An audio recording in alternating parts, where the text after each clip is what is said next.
25 years ago, after over 600 public hearings and over 1.6 million Americans weighed in, national forest lands were protected through the implementation of the Roadless Area Conservation Rule, one of the most successful conservation measures to date in the United States, with over 95% support from the public. And yet today, the Trump administration is trying to rescind the Roadless Rule to pave way for big industry to log and extract resources from our public lands for their own private gains, and there are only a few days left to leave a comment to tell them to keep public lands in public hands. In big federal decisions like this, the public usually has a 60-day comment period to weigh in, yet this measure is being pushed through with an uncharacteristically and legally questionably short comment period, a measly 21 days, in an attempt to rush things through before the general public even knows it's happening or before they can speak out or act out against it. Given the amount of time and energy that went into developing the Roadless Rule in the first place, that millions of Americans supported, from stakeholders within the outdoor recreation, fishing, and hunting industries to scientists, economists, and elected officials,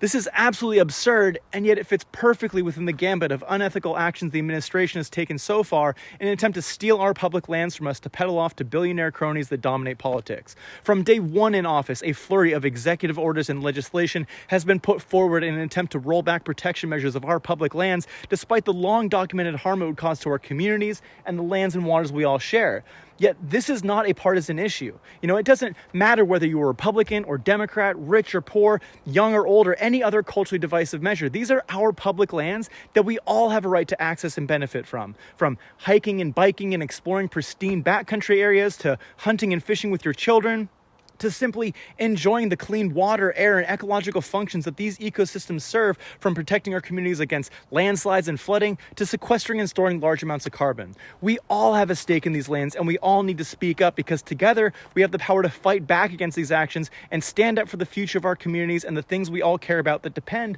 on the healthy, intact ecosystems that the Roadless Rule helps protect. Time is running out until September 19th, so if you haven't commented on the proposal via the link in our bio, you can do so now and help spread the word and these videos in whatever way you can, so we can keep our roadless areas rad for generations to come.